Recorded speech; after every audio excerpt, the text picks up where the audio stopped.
Wanted to come back. We've been talking a little bit about movies and how well the movies we liked have been doing, and we were just looking at the budget for The Incredibles 2, which basically made its probably, I think it made its money back in opening weekend, but it's been 1 week and it's 328.2 million.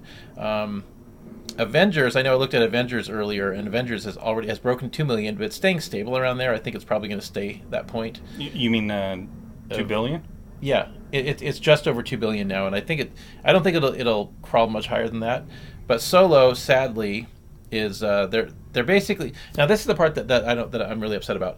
So Solo had a $275 million budget, this is more the studio's fault, as we talked about in our last video, because they didn't No, and I put get the it. control And- in on the directors. They got people that they didn't like, who weren't doing the movie they Right. actually hired them to do, and then they end up having to do reshoots, hire a more expensive director, Yeah. and now the movie, which would have been a successful, profitable movie, is not. And I imagine You know. that half of this is coming from like the simple fact of, I wonder how many people basically aren't really watching it because hearing other people basically speak about it, I don't know. or is it just the It's fact of fantastic movie. But it has, okay, so it made, so far it's only made 344.3. Ultimately, it's going to be a profitable film because they're going to get DVD sales, they're Right. going to get Merch action and figure. whatnot. I mean, But the it's going thing- to.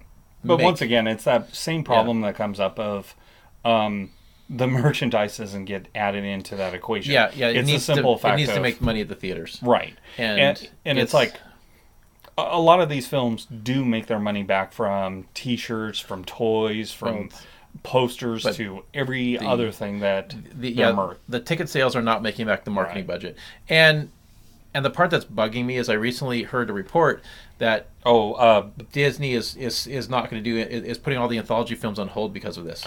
right. I wanted to see Ben Kenobi. I want to see Boba Fett. At least currently, yeah, I heard the very same thing about like it's being.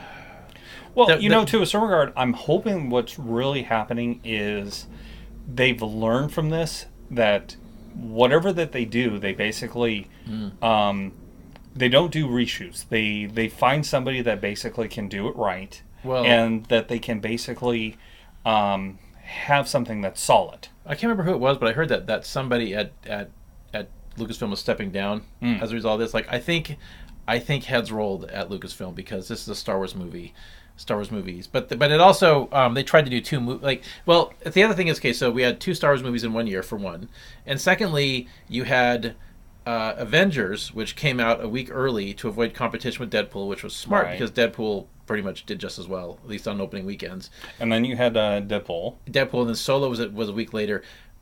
I think that the real issue here is the fact that they had three blockbusters back to back. No, and I totally get that. And I mean it's like you and I are in kind of a different situation, but the average moviegoer cannot take that kind of time and afford that many movie tickets.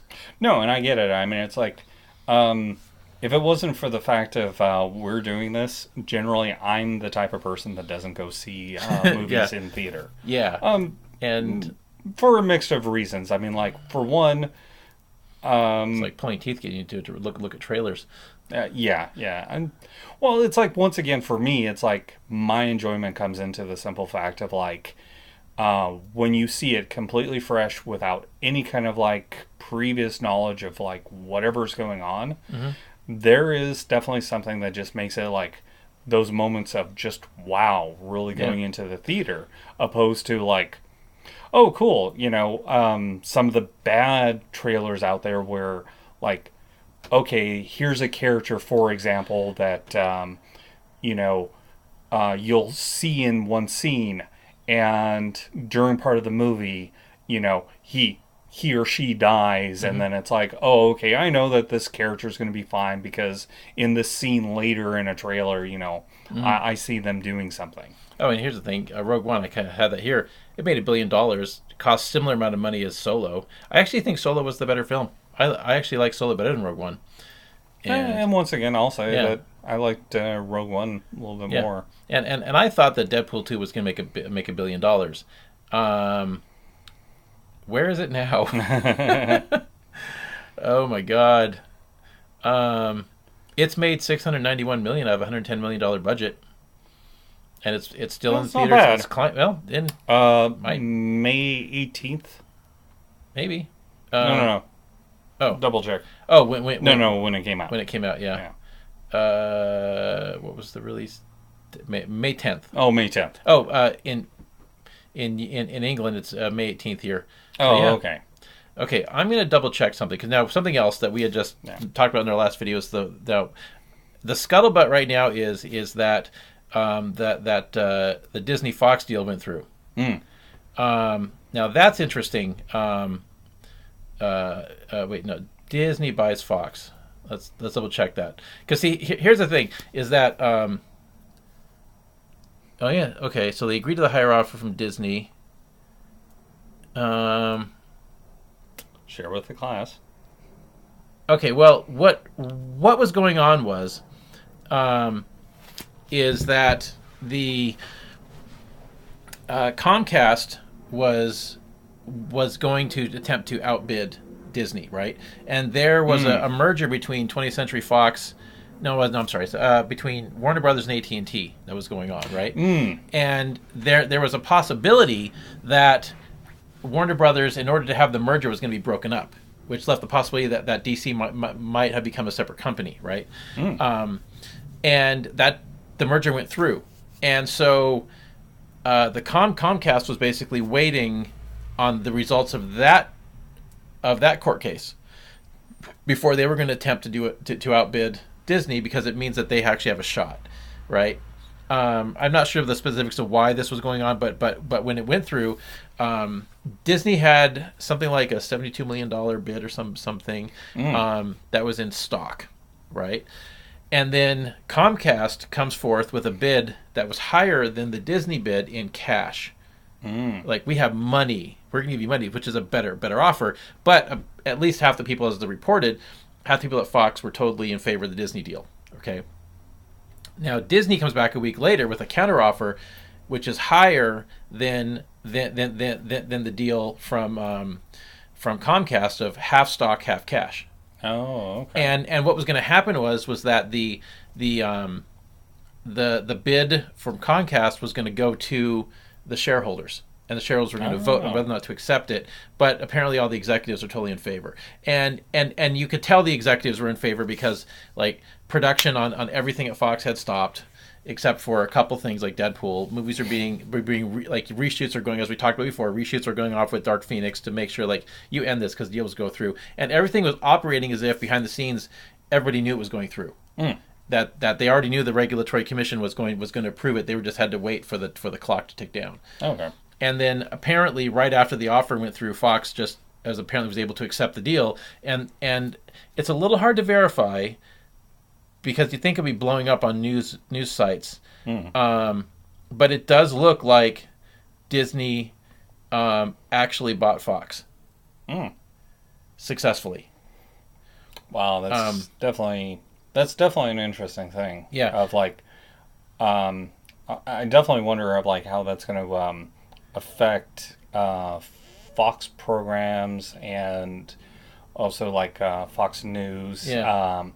Isn't FX and FXXXXXX? I think they're getting the television stations. The thing is, though, is that like, I'm not entirely clear if it is fully through. I think there might still be some process because, like, half the stuff you say says they bought it, and then there's another one that says 8 hours ago says it's near antitrust approval. It's like it might not be completely done, but I imagine it's like whose information or like whom's reporting it. I think within the week we'll know for sure. Right. I mean, the thing is, there's so many details in this, and it's one of those things where it's a big thing, and you, for media wise, it's going to definitely be an interesting thing because it's like moving on forward to Marvel's Phase 4.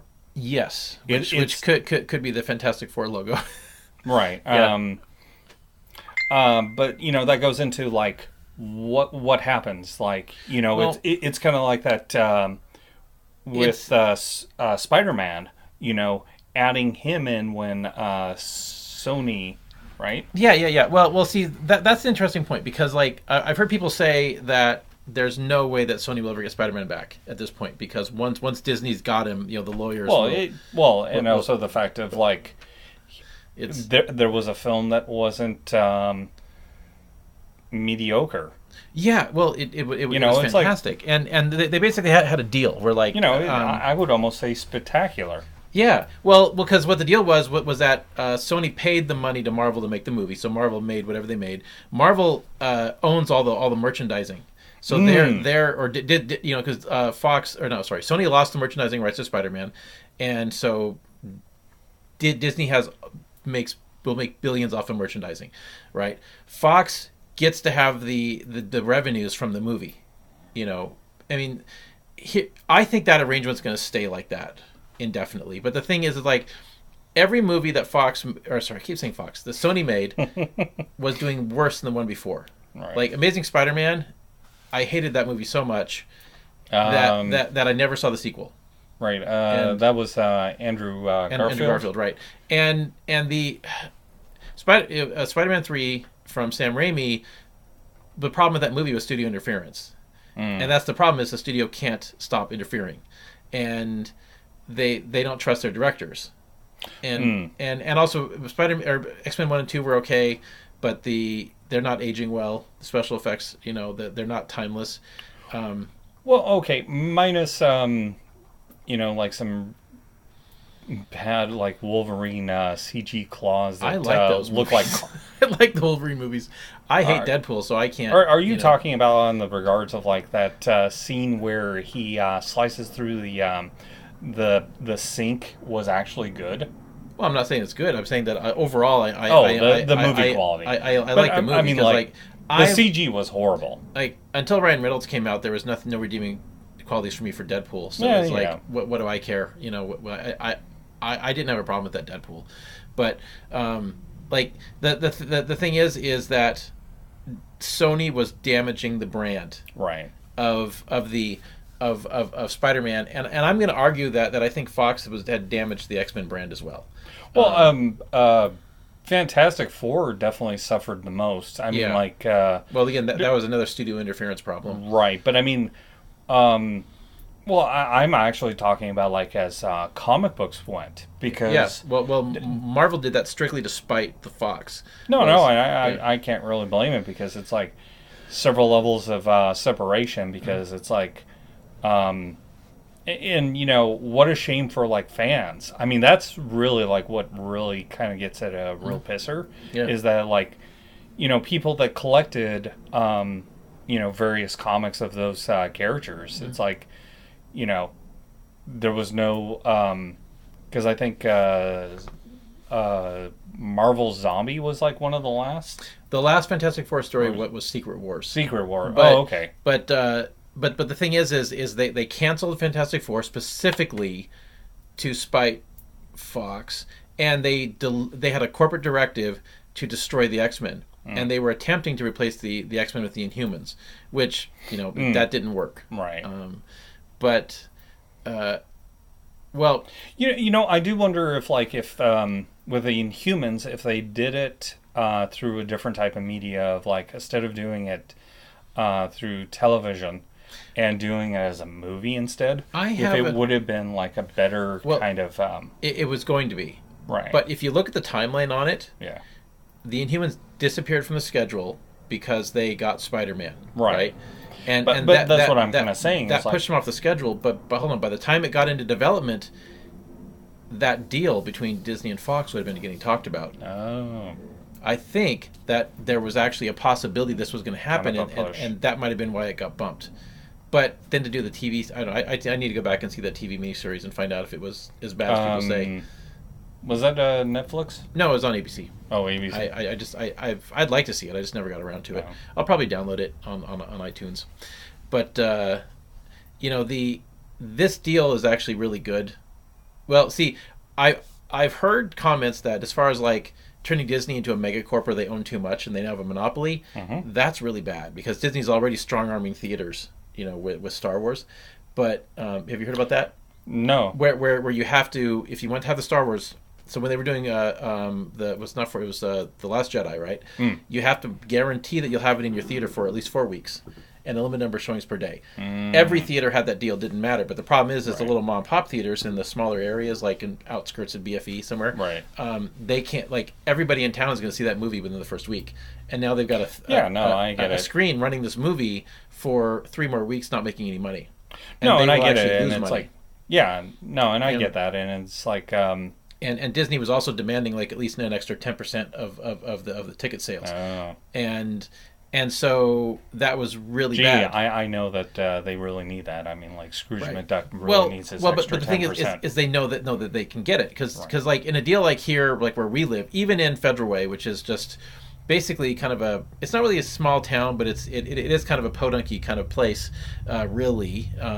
In comparison to like further up north, we got Seattle proper. Yeah, it's not a metropolitan area, but we probably got 50,000 people here, I think. And then Auburn just next door has got 10,000 something. Anyways, the point is like we have so many people in the area, that theater will be packed for 4 weeks straight. You know that they're going to make their money. But if you were to go over to Yelm or something, the home of Ramtha. Or like Eastern Washington. Yeah, you might have the population 5 days. Is severely reduced, and it's like I think you'd be lucky to get 5 days. Yeah, even in the Tri-Cities, it might be tough to get 2 weeks out of it. So that's it's shitty and. But here they could get away with it because people would still be seeing the movie. It would kind of be worth it. They've got enough theaters, but see, now Disney has more power to do that because they're gonna. But the other thing though, just from the nerd side of it, so there was concerns that the MCU had a limited lifespan, which was not true. If you look at the actual library of Marvel characters, what they basically proved is good movie. Good actors, good quality writing, and a good reputation because everybody wants to be in a Marvel movie. No, and I get that. I mean, they can turn anything into a good movie. Well, it's like Ant-Man. Personally, for myself, he was a character that I really didn't care about. And I get it. There's fans of people with like Ant-Man and Giant Man. But did the movie turn you around? Yeah, I mean, it was entertaining. It's like I definitely would have to say it's like. It wasn't my favorite out of the Marvel movies, but at the same time, it was definitely not like I'm bored to tears. Like, well, I should be doing. We have as Ant-Man and the Wasp. Yeah, and it's like awesome. It's definitely going to be one of those things that I'll watch, but at the same time, it's like I don't feel like it's going to be a bad movie, but I don't think it's going to be like it's going to be great. My like top movies. Oh no, it wouldn't be your top movie, but it's going to be a great movie. But now James Gunn, the guy that did the Guardians of the Galaxy, is talking about he wants to do. That's actually another one that I would have to say. It's like initially with Guardians of the Galaxy, it was kind of like thinking like, okay, and you're not like me where you were a real fan, right? Like I had actually gone back and collected all the original comic books from the original team's appearances, like all the way back to their first appearance, and in the original, like when they were when they were guest starring in like the Defenders and the Avengers stories and like the Korvac saga and all that stuff, but like James Gunn, who did those movies, wants to do a Moon Knight movie, of all things. Personally, I think Moon Knight should be a Netflix series. No, I could actually. I agree with that. With like, especially with Daredevil, Moon Knight would be a really beautiful series that I think Netflix could do right. But no, I think we should have Moondragon as a movie. Oh, no, see, that would be interesting. They have to change the costume, though. Oh, come on. Well, did you know that bald-headed woman with did you know that low cut that in the comics, Moondragon is Drax's daughter? Yeah. So they might actually do that. Yeah, I actually learned that because of Drawfee. There's a YouTube channel that does drawing and whatnot. And there was an episode where they're like a sister channel to Dorkly, I think. Yeah, and I think. One of the gals that's on Drawfee did a thing of Moondragon. Yeah. So they have a thing of like the people do not see. Should they be advertising on our channel? Oh, totally. Yeah, okay. But it's like there's a lot of hilarity, Yeah. and Julia is like one of the artists, and she like hasn't seen a lot of the various characters, and she tries to draw. And I learned about Moondragon because of that episode, and it's both hilarious because it's like her version was so much better than the original one, and. Well, Anyway, sorry. Stay on topic. Yes, stay on topic. Stay on topic. Well. See, that's the thing is Marvel has the best track record of any movie studio in history, and I believe that they could take any character, even Angar the Screamer of all things. Angar the Screamer. Yeah, he's just some sea villain who he just has sonic screams. He was noteworthy for having like he dresses like a 70s biker. Like a flam. We need Dazzler, we need Boom Boom, and we need Banshee and that character to be in a rock band. not the leathers or anything, like a carnival biker, like really flamboyant. What? But no, he's there are people that like him. He does have a fan following, and I only know about him because I just happen to have the volume of the Marvel Universe that he was in, and I read the whole thing. It's like, who's this guy? But he's the guy that he's there to get beat up. But though it's interestingly enough, I think he actually got a Marvel Legends figure, like amazingly. But no, it's I think that Marvel could take any character and they don't have to have the popular ones, just like eventually the reputation, if long as they keep the quality in place, the reputation of a Marvel movie will sell tickets and put butts in seats. That is definitely one of the things of like goes back into like one of the things that I've said about like DC, Marvel, and whatnot. You take a look at Batman, Aquaman, Superman, all those various characters. During their long run, they've had some campy stuff. I mean, Batman had some really campy things within the 60s and 70s as like the change of like how comics were done. Adam West. Not just Adam West, but it's like Batman during his comic book run had like the rainbow suit. He had all kinds of hokey little things. I mean, it's good stories. Yeah. And having like the right type of what goes within culture. Well, having the Fantastic Four back, right, and having, which now they have Doctor Doom, they've got Galactus, they've got Silver Surfer, and they've got almost all the cosmic stuff is in the Fantastic Four. You got all the X-Men. True, and actually this kind of works out because like they're going to go number cosmic. 4 was all about spacer stuff. More space stuff. But the other thing which you look at is if they, because like the X-Men have hundreds of characters just in the X-Men alone. And some of the best supervillains in the Marvel Universe, right? Now they've got the Juggernaut, they've got Magneto. Of course, I think they might have to be careful with Magneto, but there are they got Mr. Sinister. There's the Reavers. The Reavers are amazing. What a great villain. But Shi'ar Empire. They got the Hellfire. The Hellfire Club. They got the Brood now. Right. So if you were, I think it would be smart to basically focus on the original X-Men. Right, but then like are you talking about like as the original 5? So Bobby, Iceman, Marvel Girl, Jean Grey, Angel, Cyclops. Cyclops, and Beast before he becomes Blue Fury. Right. So if you stagger it out properly, right, where if you basically have it go in phases, you could have a team be phased out, replaced by a new team, phase them out, have a new team. You could literally have 30 years of X-Men films staggered out and still bring other characters in for cameos and guest appearances. Right, and you could, you've got so much there if you do it right. The big thing that comes up is it kind of goes with any of these films, like with Star Wars or DC and Marvel and the others. It's really comes down to fans. I mean, like one of the things that I can say about like myself is when I actually do see a movie that I actually do like in theater, there are going to be a few times where like I might actually go see it multiple times in theater. Yeah, you saw Deadpool more than once, right? Yeah. And granted, sometimes I do like a certain level of nacho cheese on my my cheeseburger and whatnot, and extra slabs of Gouda cheese and maybe a little bit of Swiss cheese on top of that. Hey, so, we're running out of time. Yes. We need to wrap this video up because we both have places to be and errands to go run to get ready for week of comic books. So hey, if you like our video conversation, please share it, like it, subscribe. Also, we're going to be in the Puyallup area. Oh yes, we should have said that last video too. I know.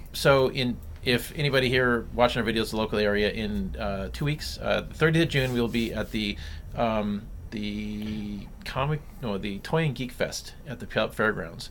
We'll be there all weekend, so come see us there. Yeah, definitely nerd out with us.